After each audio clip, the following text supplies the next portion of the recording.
चौथा अध्याय। इंद्रादि देवताओं द्वारा देवी की स्तुति। चंडिका देवी को नमस्कार है। ऋषि कहते हैं, अत्यंत पराक्रमी दुरात्मा महिषासुर तथा उसकी दैत्य सेना के देवी के हाथ से मारे जाने पर इंद्रादि देवता प्रणाम के लिए गर्दन तथा कंधे झुकाकर उन भगवती दुर्गा का उत्तम वचनों द्वारा स्तवन करने लगे। उस समय उनके सुंदर अंगों में अत्यंत हर्ष के कारण रोमांच हो आया था। देवता बोले, संपूर्ण देवताओं की शक्ति का समुदाय ही जिनका स्वरूप है तथा जिन देवी ने अपनी शक्ति से संपूर्ण जगत को व्याप्त कर रखा है, समस्त देवताओं और महर्षियों की पूजनीय उन जगदम्बा को हम भक्तिपूर्वक नमस्कार करते हैं। वे हम लोगों का कल्याण करें। जिनके अनुपम प्रभाव और बल का वर्णन करने में भगवान शेषनाग, ब्रह्मा जी तथा महादेव जी भी समर्थ नहीं हैं। वे भगवती चंडिका का संपूर्ण जगत का पालन एवं अशुभ भय का नाश करने का विचार करें। जो पुण्यात्माओं के घरों में स्वयं ही लक्ष्मी रूप से, पापियों के यहाँ दरिद्रता रूप से, शुद्ध अंतःकरण वाले पुरुषों के हृदय में बुद्धि रूप से, सत्पुरुषों में श्रद्धा रूप से तथा कुलीन मनुष्यों में लज्जा के रूप से निवास करती हैं, उन आप भगवती दुर्गा को हम नमस्कार करते हैं। देवी, आप संपूर्ण विश्व का पालन कीजिए। देवी, आपके इस अचिंत्य रूप का, असुरों का नाश करने वाले भारी पराक्रम का तथा समस्त देवताओं और दैत्यों के समक्ष युद्ध में प्रकट किए हुए आपके अद्भुत चरित्रों का हम किस प्रकार वर्णन करें। आप संपूर्ण जगत की उत्पत्ति में कारण हैं। आप में सत्वगुण, रजोगुण और तमोगुण, ये तीनों गुण मौजूद हैं, तो भी दोषों के साथ आपका संसर्ग नहीं जान पड़ता। भगवान विष्णु और महादेव जी आदि देवता भी आपका पार नहीं पाते। आप ही सबका आश्रय हैं। यह समस्त जगत आपका अंशभूत है, क्योंकि आप ही सबकी आदिभूत अव्याकृता परा प्रकृति हैं। हे देवी, संपूर्ण यज्ञों में जिसके उच्चारण से सब देवता तृप्ति लाभ करते हैं, वह स्वाहा आप ही हैं। इसके अतिरिक्त आप पितरों की भी तृप्ति का कारण हैं। अतएव सब लोग आपको स्वधा भी कहते हैं। देवी, जो मोक्ष की प्राप्ति का साधन है, अचिंत्य महाव्रत स्वरूपा है, समस्त दोषों से रहित, जितेंद्रिय, तत्व को ही सार वस्तु मानने वाले तथा मोक्ष की अभिलाषा रखने वाले मुनिजन जिसका अभ्यास करते हैं, वह भगवती परा विद्या आप ही हैं। आप शब्द स्वरूपा हैं, अत्यंत निर्मल। ऋग्वेद, यजुर्वेद तथा उद्गीत के मनोहर पदों के पाठ से युक्त सामवेद का भी आधार आप ही हैं। आप देवी तीनों वेद और भगवती छयों ऐश्वर्यों से युक्त हैं। इस विश्व की उत्पत्ति एवं पालन के लिए आप ही वार्ता के रूप में प्रकट हुई हैं। आप संपूर्ण जगत की घोर पीड़ा का नाश करने वाली हैं। देवी, जिससे समस्त शास्त्रों के सार का ज्ञान होता है, वह मेधा शक्ति आप ही हैं।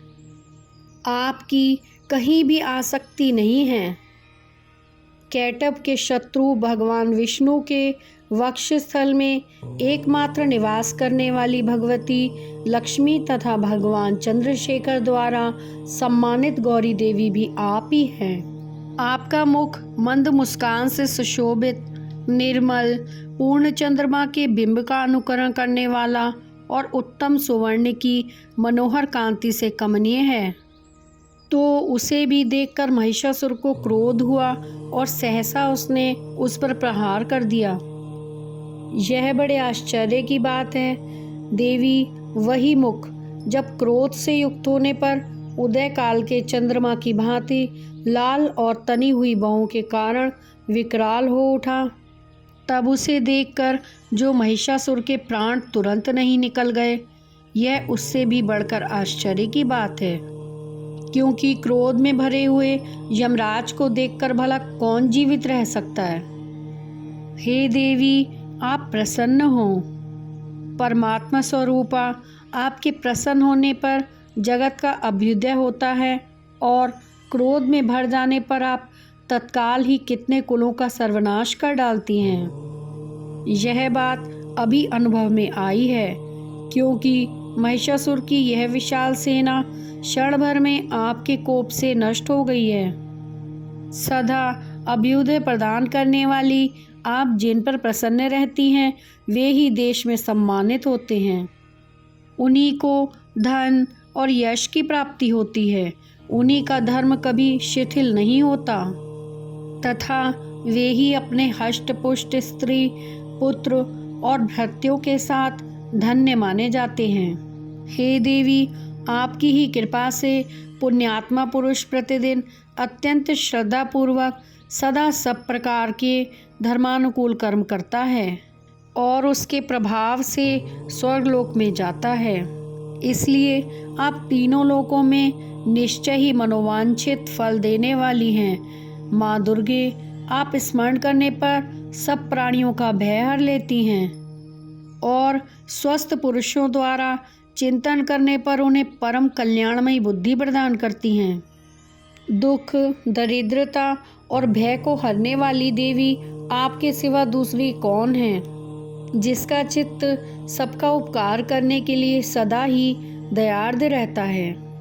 हे देवी, इन राक्षसों के मारने से संसार को सुख मिले तथा ये राक्षस चिरकाल तक नरक में रहने के लिए भले ही पाप करते रहे हों, इस समय संग्राम में मृत्यु को प्राप्त होकर स्वर्गलोक में जाएं। निश्चय ही यही सोचकर आप शत्रुओं का वध करती हैं। आप शत्रुओं पर शस्त्रों का प्रहार क्यों करती हैं? समस्त असुरों को दृष्टिपात मात्र से ही भस्म क्यों नहीं कर देती? इसमें एक रहस्य है। ये शत्रु भी हमारे शस्त्रों से पवित्र होकर उत्तम लोकों में जाएं। इस प्रकार उनके प्रति भी आपका विचार अत्यंत उत्तम रहता है।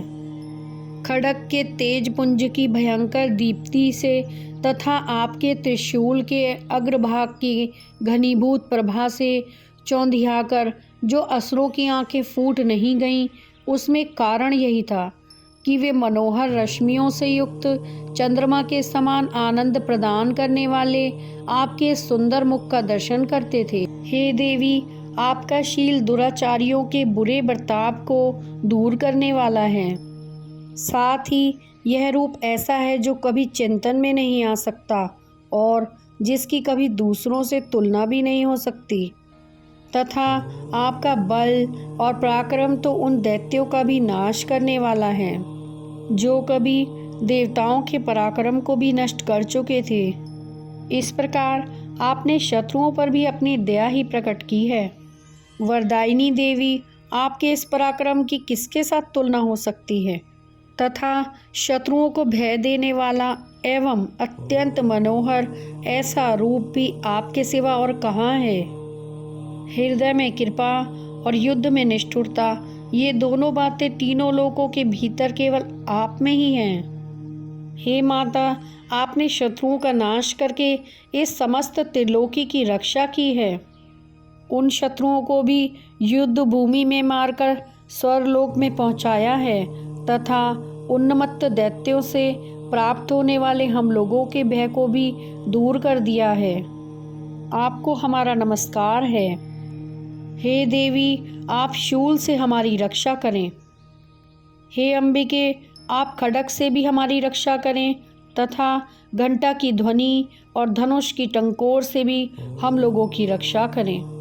हे चंडिके, पूर्व, पश्चिम और दक्षिण दिशा में आप हमारी रक्षा करें तथा हे ईश्वरी, अपने त्रिशूल को घुमाकर आप उत्तर दिशा में भी हमारी रक्षा करें। तीनों लोकों में जो आपके परम सुंदर एवं अत्यंत भयंकर रूप विचरते रहते हैं, उनके द्वारा भी आप हमारी तथा इस भूलोक की रक्षा करें। हे अंबिके, आपके कर पल्लवों में शोभा पाने वाले खड्ग, शूल और गदा आदि जो अस्त्र हों, उन सबके द्वारा आप सब ओर से हम लोगों की रक्षा करें। ऋषि कहते हैं, इस प्रकार जब देवताओं ने जगन्माता दुर्गा की स्तुति की और नंदनवन के दिव्य पुष्पों एवं गंध चंदन आदि के द्वारा उनका पूजन किया, फिर सबने मिलकर जब भक्तिपूर्वक दिव्य धूपों की सुगंध निवेदन की, तब देवी ने प्रसन्न होकर प्रणाम करते हुए सब देवताओं से कहा। देवी बोली, देवताओं, तुम सब लोग मुझसे जिस वस्तु की अभिलाषा रखते हो उसे मांगो। देवता बोले, भगवती ने हमारी सब इच्छा पूर्ण कर दी, अब कुछ भी बाकी नहीं है, क्योंकि हमारा यह शत्रु महिषासुर मारा गया। महेश्वरी, इतने पर भी यदि आप हमें और वर देना चाहती हैं तो हम जब जब आपका स्मरण करें तब तब आप दर्शन देकर हम लोगों के महान संकट को दूर कर देना। तथा प्रसन्न मुखी अंबिके, जो मनुष्य इन स्तोत्रों द्वारा आपकी स्तुति करे, उसे वित्त, समृद्धि और वैभव देने के साथ ही उसकी धन और स्त्री आदि संपत्ति को भी बढ़ाने के लिए आप सदा हम पर प्रसन्न रहें।